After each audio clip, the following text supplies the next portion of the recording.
Est-ce que tu sais quand est-ce que ton argent perd de valeur? L'argent que tu as dans ton compte d'épargne, dans le lit, sous le lit. Dans cette vidéo, je vais te montrer comment calculer quand est-ce que ton argent perd la moitié de sa valeur et je vais te montrer comment la protéger contre l'inflation.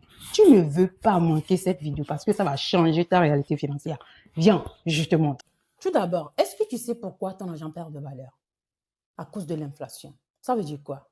Tu vas constater que chaque année, le prix de maïs, le prix de pétrole augmente. Chaque année. Cela veut dire que l'argent que tu as dans ton tuilerie, sous le lit, dans ton compte d'épargne, qui te donne un rendement de 3,5%, perd de valeur. Littéralement en train de dormir. Parce que ce que tu peux acheter avec ce montant aujourd'hui, tu ne peux pas acheter la même chose dans le futur. Mais est-ce que tu sais exactement comment calculer quand est-ce que ton argent va perdre la moitié de sa valeur? Je vais te montrer.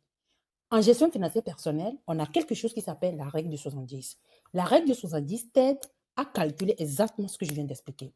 Ce qui veut dire que, disons par exemple, l'inflation à 10%, d'accord? Avec la règle de 70, tu prends 70%, d'accord? Pardon, tu prends 70 et tu divises ça par 10 et tu auras 7 ans. Ça veut dire quoi? Ça veut dire que si tu as 100 000 francs aujourd'hui dans ton compte d'épargne, après 7 ans, ça a valeur de 50 000 francs en 7 ans.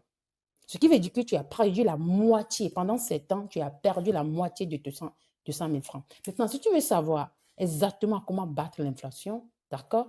Chez Mayo Academy, on t'accompagne vers la liberté financière. On t'apprend les bases d'éducation financière, solidifier les bases. On t'apprend les différentes étapes vers la liberté financière. Et si tu veux savoir comment apprendre à faire fructifier, multiplier ton argent, rejoins Mayo Academy et on a une formation le 6 décembre où je vais t'apprendre les bases d'une bonne éducation financière, comment investir à la BRBM à travers les fonds communs de placement, la manière la plus simple et sécurisée pour commencer ses premiers pas à la BRBM. Si ça t'intéresse, dis-moi REP 270 et je vais t'envoyer un PDF qui explique tout cela en détail. À tout à l'heure. Et ils en